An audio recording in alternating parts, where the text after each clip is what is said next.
So you know, an hour and 15 minutes away from here is Lancaster, California. Right in our, neighborhood is one of the world's first zero net energy cities. And today we have the mayor of Lancaster, Rex Parris, and he's going to talk about his vision for making Lancaster the alternative energy capital of the world. And that has obviously garnered a worldwide media attention, and that's why we wanted to have him here today. Parris has been at the forefront of repositioning Lancaster as this leader in this field since he was elected in 2008. So he's been mayor like 4 terms. So they like him there in Lancaster.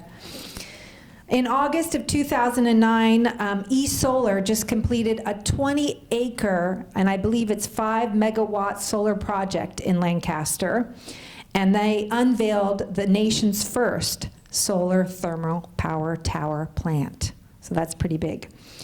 An equally powerful, no pun intended, a China technology company, and here's the mayor, fantastic. I'm introducing you now. Can we turn on the projector so that we've got that ready? And we're going to give Mayor, if you'd like to have the clicker, I'm still introducing you. So, and we can scoot. Would you like the podium put back? No, I'm going to flip this out. Oh, you're going to get yeah, he's going to go with the lab guys. This is exciting. All right. So I was talking about the China-based technology, Build Your Dreams, and it's one of the largest suppliers for advanced battery technology. And they paired them with KB Homes, which is a home builder, and they created a never-before-attempted affordable solar energy residential community. Isn't that awesome? So they've had a lot of firsts, a lot of solar ordinances, and as well as Lancaster becoming home to Build Your Dreams' first North American electric bus manufacturing plant and battery storage facility. It's pretty awesome. And another achievement is the city's inaugural footprint as the community choice aggregator. We're all behind that. And with that establishment of Lancaster's Choice Energy residents and local businesses are now empowered to choose from a tier of offering renewable, cleaner energy sources at cost points that are more affordable. How many of you have signed up for community energy or know about it? Sometimes you get a little letter in your mail, but it's available in a lot of cities and you can start asking for it. Just call your electric company and ask for it because it can happen. All right. The mayor's tenacity for serving his community and the can-do attitude has led to Lancaster becoming our world's first zero-net energy city. You want to take it away, Mayor Parris? We're so happy to have you here.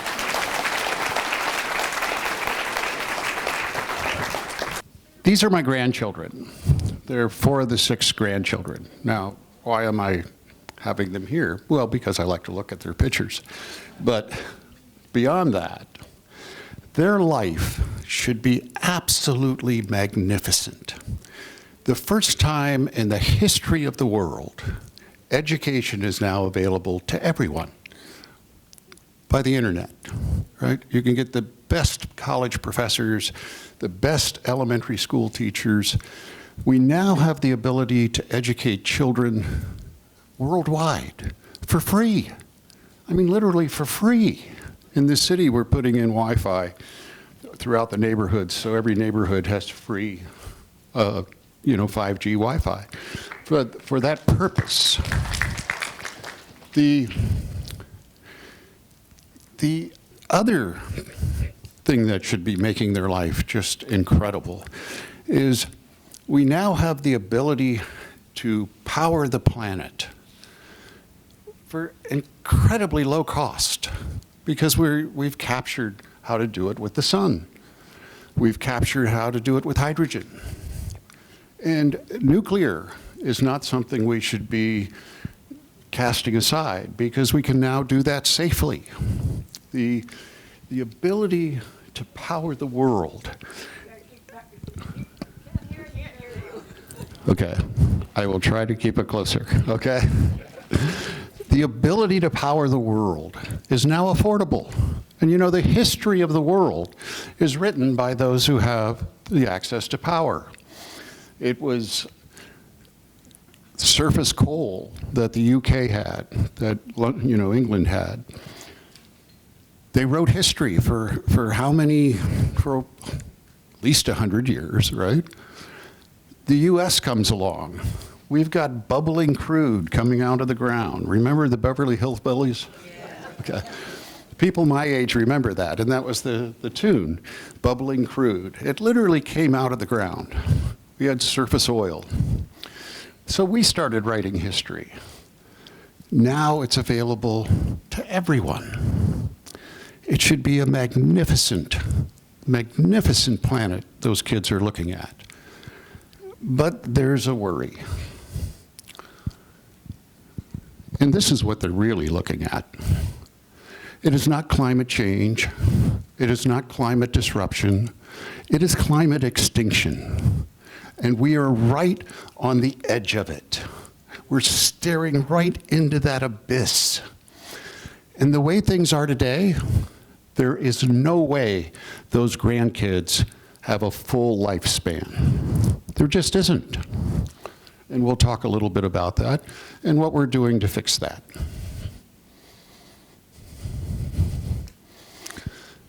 "12 years ago, I get elected, and I really got elected because I was getting old and I was bored and I didn't know what to do with myself, So I run for mayor.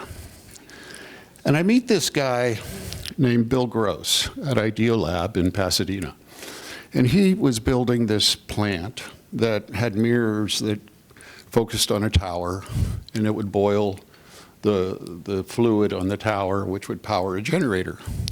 And he was able to get alternative energy, no footprint, down to 19 cents a kilowatt.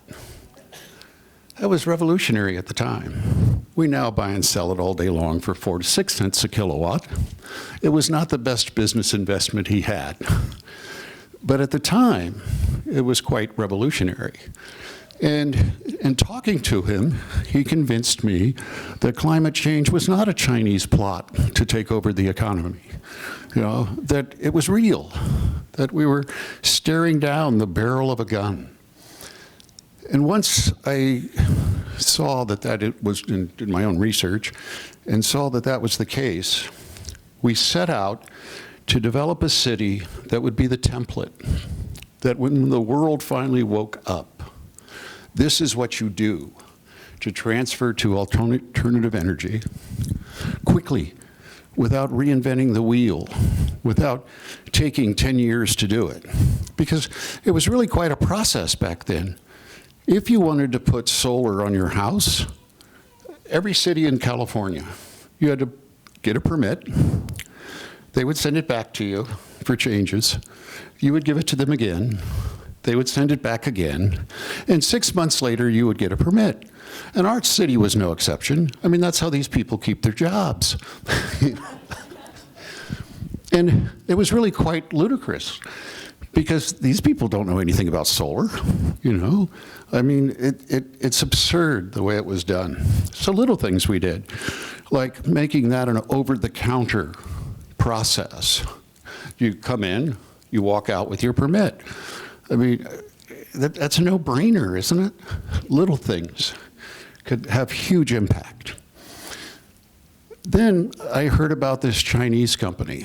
Actually, I went to this dinner I wasn't prepared for. They called me up and said, "We need you at this dinner." Okay, so I go, and I meet the richest man in China. Had no knowledge I was going to. But by this time, I knew a little bit about how we were situated in Lancaster. We had transmission lines. That's a big deal with alternative energy. We had access to freeways. We were situated perfectly for what they wanted to do. And over the next year, I went back and forth to China, trying to get them to come to Lancaster. And they finally did. But that partnership was amazing as to what we did. There's a guy named Scott Page out of Michigan who's done a lot of work on diversity and why you want diverse groups and the benefit of diverse groups. They're much more creative. They make much better decisions. So thinking about that, I put BYD with KB Homes together, had a meeting. That's the great thing about being mayor. I highly recommend it. You want to have a meeting? People come. What are they going to do, right? So I called a meeting, they came. I said, build us a house that's net zero, that's affordable. You know, that the sun would power the batteries, and the batteries would power the house. And, you know, I'm having this meeting in this big table down in Westwood at their office, and I'm acting like I do this all the time. You know, I'm from Lancaster. I got to get some water while I do this. I don't do this all the time. But I asked him to create this house that's affordable.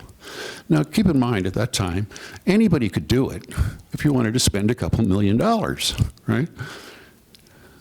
But to do it affordably. So both companies are saying it's impossible. You can't do it. I said, well, you know, what can I do to encourage you to at least try? Right? Just try. And it was an amazing experience for me, because when it came right down to it, it wasn't the cost of the permitting. It wasn't anything other than time. They were concerned, how long would it take to get it permitted, to be able to build it? It was a huge lesson, because all of you who are involved in your city government, the time it takes to get permitted is what kills projects. And we need new, innovative, creative projects if those grandkids are going to have a future. So I looked at my watch and I said, so how long do you want it to take? Once that was out of the way, in 4 months, we flipped the switch on that house. There we are flipping the switch. 4 months. Something had never been done before. Just because I was able to say, how long do you want it to take? I think the solution to us saving this planet is really in the bureaucracy. It's not in the technology. I think we have the minds and the creativity to be able to solve this, but we have to do something about our bureaucracy. Oop, and I left my clicker over there. This is what happens when you're late and you walk in and you hear they're announcing you. You know?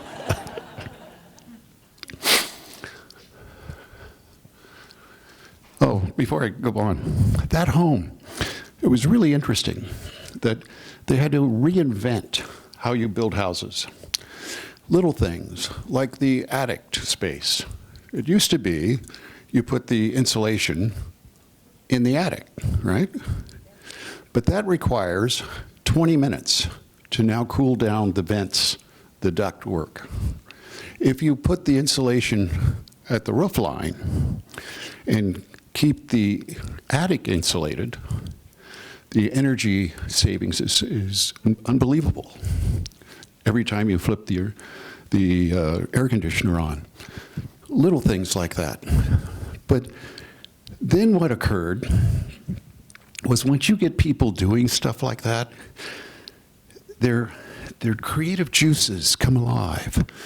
All of a sudden, it's what you want to do. Risks they never would have taken before, they're now taking.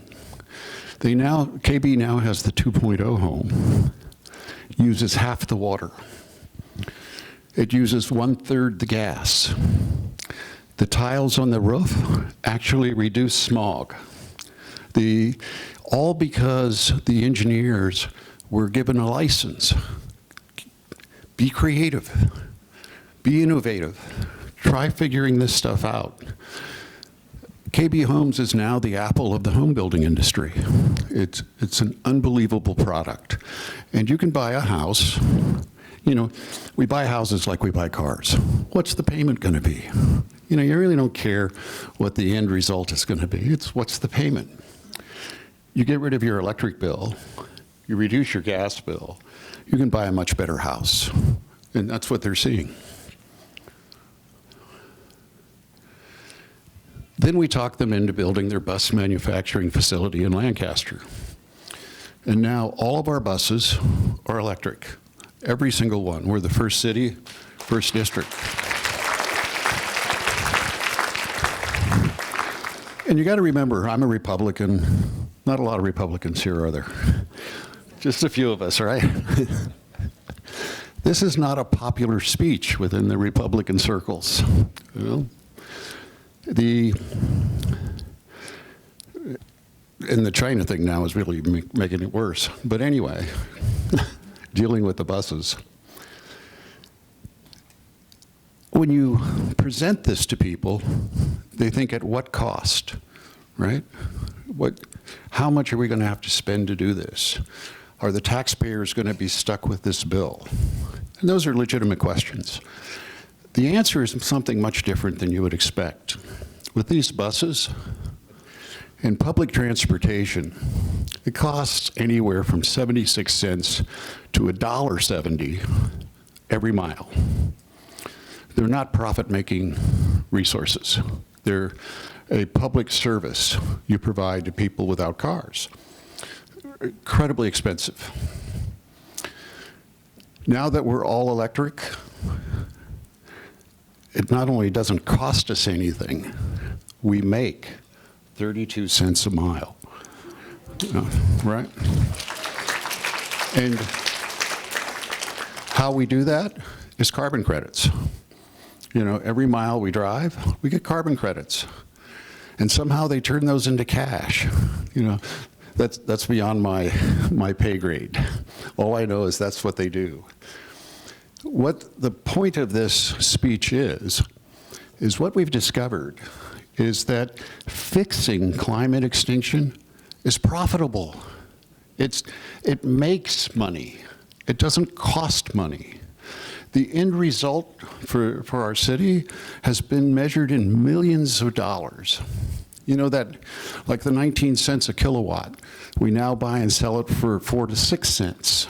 It has driven the cost of energy down, not up. And this whole nonsense about we can't afford it is absurd. And of course it has to be absurd.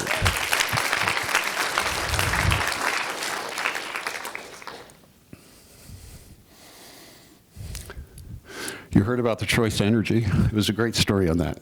So I'm at some conference like this. Somebody talks about community aggregates. I turn to the city manager. I go, we need one of those. He's getting used to that by now. But they had no idea what it was. None, zero experience. Year and a half later, we have the largest community choice aggregate in the state.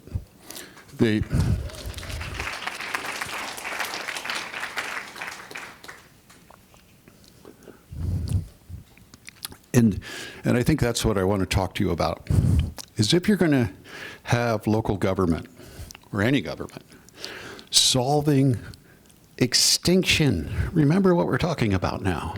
Extinction within 50 years. You know, the science is robust. There's no denying it, that if the trajectory continues, our species will be gone. There is no greater threat facing the world today. So how do you get your government to fix it? The first thing you have to do is you have to get away from this idea that the default to everybody's idea is no, right? Isn't that what you expect government to say? No, because nobody gets in trouble when you say no. Nobody loses their job when you say no. And you don't have to work nearly as hard if you say no, right? All the incentive is to say no. And about the only thing I really did was remove that. Was get rid of the people whose default was no. Now they look for a reason to say yes. If you just get people to do that, look for the reason to say yes, and these problems get fixed. Oh, dropped it again, didn't I? And what I was saying about the homes, the creativity that once you get people going down that path that develops, It's astonishing what's happened. I told you a little bit about the 5G we're putting in every neighborhood. Now, remember, I'm a Republican, so this sells a lot better than it's going to sell in this room. But we have cameras on every streetlight. And what that means is if there's a crime, it's like CCTV in London or Australia. We can pull the film. We can see exactly who did what and where they went. It's going to drive crime. The problem with crime is you never get rid of it. You just move it. But for us, that's okay. Just so long as it's not in our city. And they pay us to do it because it provides the telephone service. You know, they get to sell the telephone service, so they pay us to do it. We actually think we're going to double our budget without raising taxes in the next 3 years, just by these creative ideas. The street lights. Do you know what Edison charges you to maintain those street lights? $90 a light. And I don't know if that's a month or a year, but it's a huge amount, right? So I'm having a meeting with them once, and I said, I want you to put LED lighting in our city. And they told me why it was going to take 10 years. As soon as they start talking, you stop listening. Just the way it works. So what we did is we bought the streetlights back from them. We were able to buy them back, convert them, put cameras on top of them, and we still save a huge amount of money because it does not take $90 a streetlight to maintain them. It takes about $9. You know, when you take the, can I call that graft? Is that graft? To overcharge taxpayers like that. If you take that out of the equation, we have all the money we need to fix this.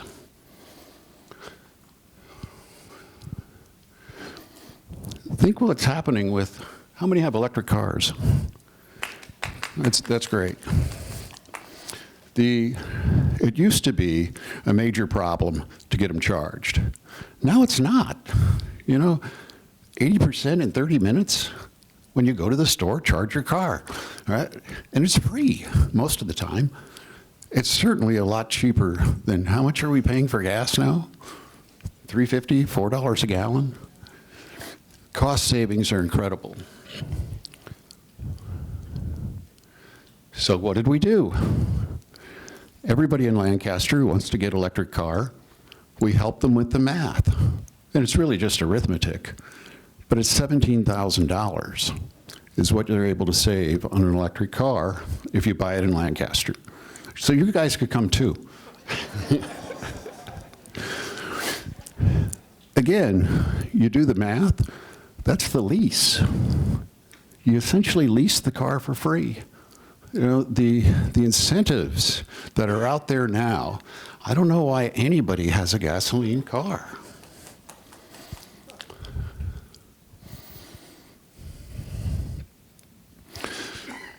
And what we found is this only works is if the government, meaning the city, and private industry become partners. Now, that's kind of a model I learned in China. See, I'd never been in local government. I didn't know how they did it. First mayors I met were the ones I met in China. And in China, the government owns everything. I mean, they own a piece of every company there. So now when they come to Lancaster, we own a piece of it. They love it. We love it. The reason they love it is, wouldn't you rather have the government as your partner than your obstacle? It's a whole different frame of reference. And regardless of your political leanings, that is what's going to be necessary to switch this environment around. I used to come to these, and I've spoken all over the world, and I would say, there's always scientists in the room. Does anybody know, anybody see any hope that we can solve this before we face extinction. Anybody. I never used to get that. I never used to get that. But you're right. There's hope now. There's a chance. It's a small chance. But we now have the technology to fix it. That's Bill Gross there. Well, you know who the other guy is. I think this opens in the next couple of weeks.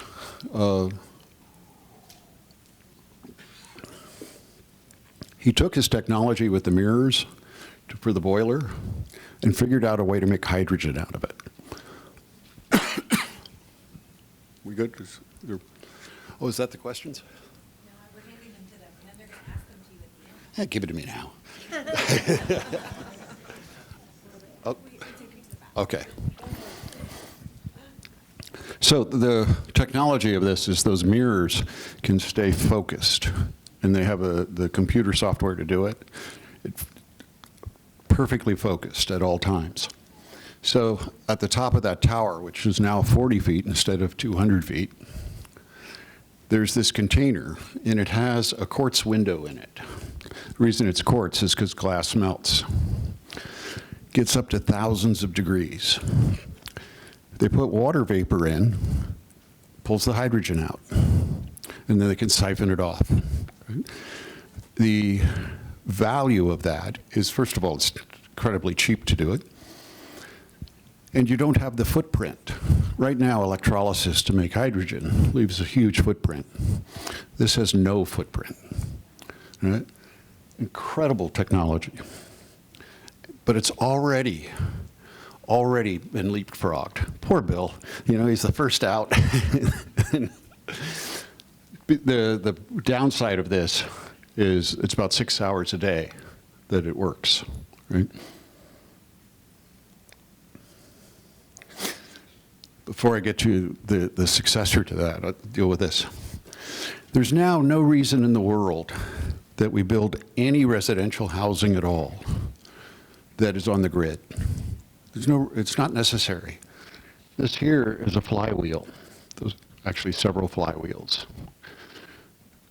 When the sun's shining, you spin them up. Right? When the sun goes down, they keep spinning, and they make electricity. Powers your project, and it's microgrids. The other value to that, it gives you a resilience. When that earthquake hits, we'll still have power. And the reason is because all the new developments will be powered in fashions like this. And there's a lot of different technological advances out there that you can use. And because you're doing it on microgrids, you can mix them. You can mix and match to what works. That project, I think, will be opening within the next couple months. I mean, they're building it now. It's not something in the future. 6,000 homes will be powered that way. Where? Lancaster. Where else? Oh, I left this in there. The staff put it in, but I want to tell you the story.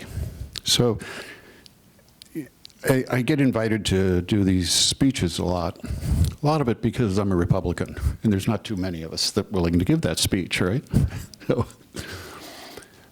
and then thank you. So one day, about 2 years ago, I'm going to give a speech 20 minutes before I go on, and I'm the keynote, I mean, isn't that a big deal? I mean, I thought it was. 20 minutes before, I'm told I'm off. They don't want to hear anything from me. Southern California Gas was the sponsor. Right? And they don't want to hear what I have to say. And I wouldn't want to hear it either if I was them. I mean, these people, make no mistake, they're the worst serial killers out there. And they know it. They absolutely know it. And I would be more forgiving if I didn't know that they do it simply to increase profits. They have the absolute ability to fix what they're doing. And they don't, because they want profits to be higher. It's evil. See why they don't let me speak? But somebody has to say it, right? But this year actually, a couple months ago, Southern California Gas, Semper Energy, is sponsoring a conference for the EPA. And guess who won? I'm the green power leader of the country.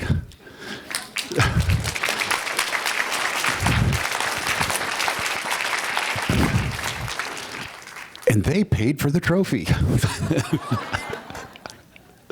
Had to do it. What can I say?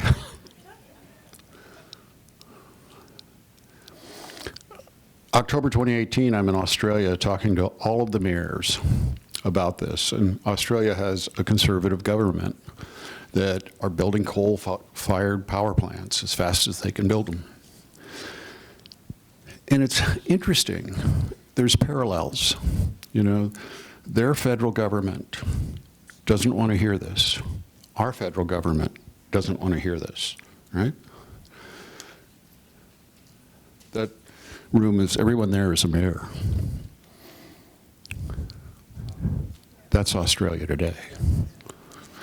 I think that conservative government will either change their position or they will be gone. You know? But when you deal with this on a political level, you want to keep in mind both sides of the aisle are not going to like the solutions. They are draconian. This is the greatest threat we have ever faced. Nothing should stand in the way of fixing it. That means a lot of those decisions will be uncomfortable. Do you want to hear a decision that you're not going to like? Come on, you want to hear it, don't you? How many support the wall? You know which wall.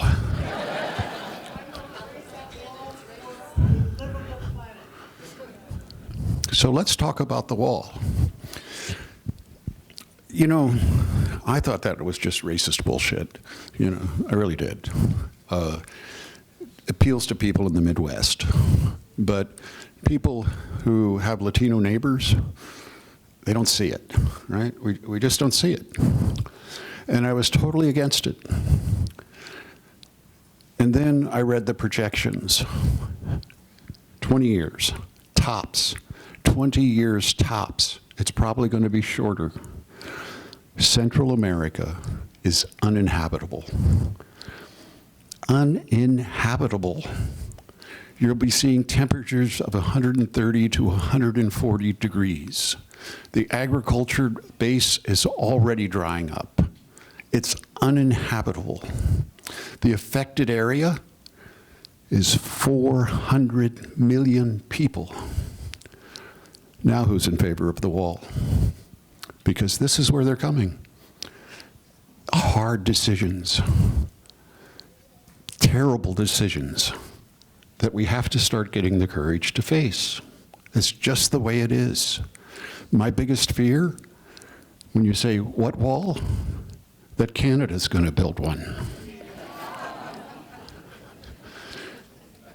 Already the largest fence in the world, in the history of the world, is between Bangladesh and Pakistan. No, India. I should have finished high school. True story, by the way. The largest fence, and it's because Bangladesh is sinking. The water is rising. They're already farming on mats that they float. There's 160 million people there. They have to go somewhere. And their neighbors, they want to survive. And so the answer is no. Already the world is seeing these difficult decisions. And you have to start opening up to the idea you're not going to like this solution. but we are talking about literally the survival of our children. So I don't see where there's any choice. If we don't build that wall now, when we need it, it's not going to be there. So what will they do instead? I mean, they're not going to open the gate. Let's be clear about that. They're not going to invite 400 million people. I'd much rather see a wall than gunships. But that is the choice.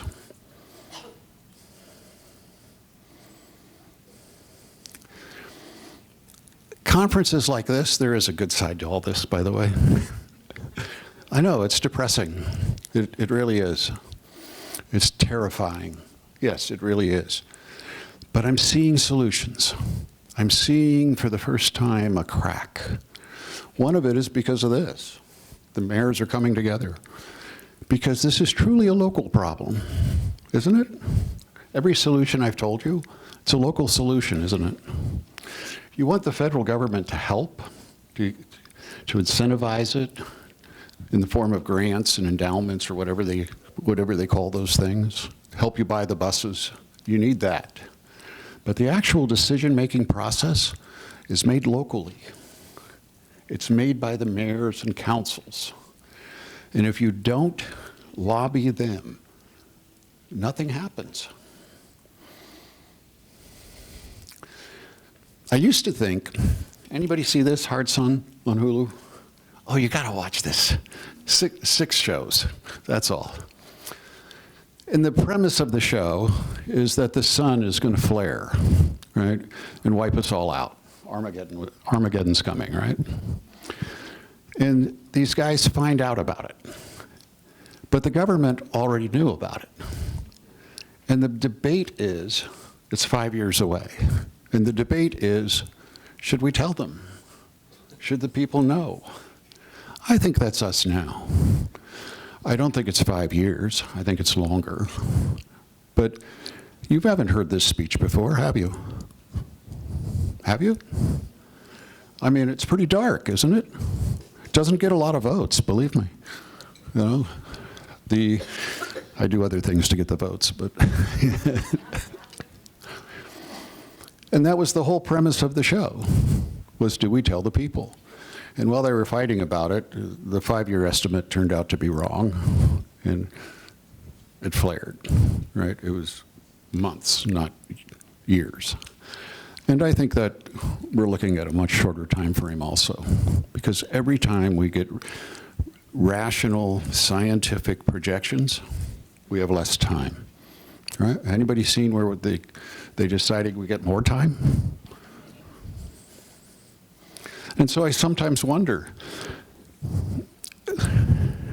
are they smart enough in Washington to be having that discussion? Can't fix it? Don't tell them. Let's get it while it's good. I don't know. I don't know. I don't think so. But I know they're certainly not doing enough. Anybody think they're doing enough? Remember, the last time the carbon in the atmosphere, the CO2 in the atmosphere, was at today's levels, there were alligators in Canada. Alligators in Canada. It was a swamp. We're already there. We're just waiting for the heat sink of the planet, which is the oceans, to absorb the heat. Oh, because you're all going to be activists. You have to understand, you know, if you don't have a science background, it's hard to understand why that's happening, right? How many think heat comes from the sun? Come on, it's okay, you can be embarrassed. 5 minutes? Okay. Okay. Heat does not come from the sun. Energy comes from the sun, radiant energy.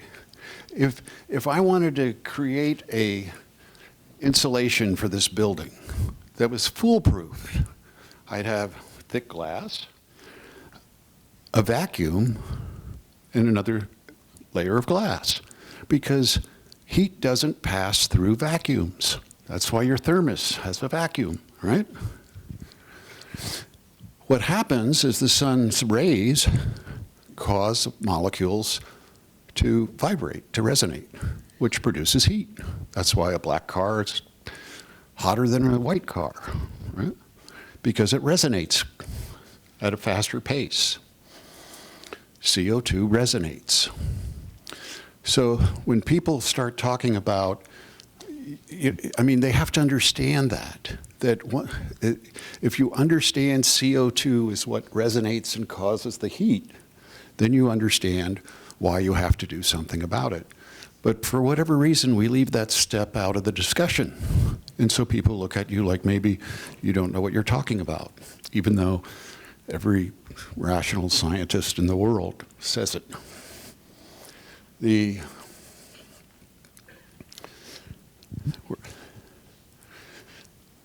Hold on. I will. I'm going to finish it up real quick. I keep leaving my clicker, so. Someday I'm going to add up the hours I've spent looking for clickers. You know? Oh, this is the good news. This is salvation. For the first time, I see a path to maybe we can fix this.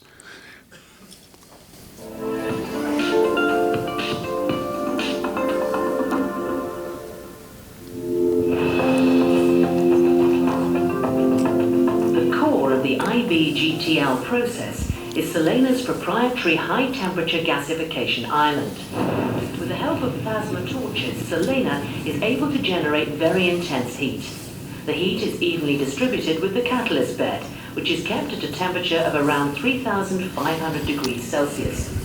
The properly sized biomass is inserted and falls down to the catalyst bed. It is so hot inside the gasifier that the feedstock disintegrates into its molecular compounds. There is no combustion, no ash, and no toxic fly ash. Instead, the off gas rises up in the gasifier towards the plenum region. As they rise, the molecules bond, forming a synthetic gas, biosyn gas. By producing biosyn gas, Silane's sophisticated gasification process is able to extract virtually all of the carbon contained in the feedstock. The raw biosyn gas leaving the gasifier still has a very high temperature of 1,200 degrees Celsius. In the conditioning island, the biosyn gas is cooled. What that does, any organic waste, and it came out of Berkeley and Lawrence Livermore Laboratory, Fluor is the company building it. I mean, it's real science. We will be the first city in the world to have this. But a 5-acre plant, that's the amount of space it's going to take, will produce hydrogen at half the cost that it's currently being produced for. That means hydrogen is a much better fuel because you can have hydrogen fuel, what are they called? Hydrogen, help me here. What? Fuel cells, that's right. They now have them at an industrial level. That one plant will produce half the electrical needs for the city of Lancaster with a hydrogen fuel cell. Half, 5 acres. You all know about the plastic problem, the waste building up, the landfills. We're going to be mining those landfills in order to power this. Has absolutely no footprint of any kind. It turns the rest of the stuff into carbon monoxide bricks that they use in agriculture. There's a real solution. Now, why did they come to Lancaster? Because they'll be up and running in the next 17 months. If they went anywhere else, they would measure it in years. And it's simply because we're recognizing we have to move fast, that we are out of time. The solutions are absolutely here. It is just government bureaucracy that is keeping it from being solved. Oh, I clicked it. And we get to blame people like Trump, right? We all blame him, right? Terrible. But keep this in mind. He does not issue building permits. I do.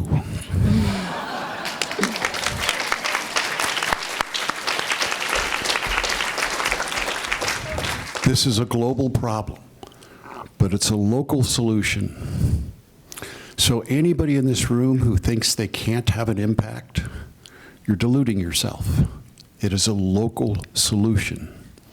And voices are amplified unbelievably within local government. They just are. You just have to speak out and make it clear what your expectations are.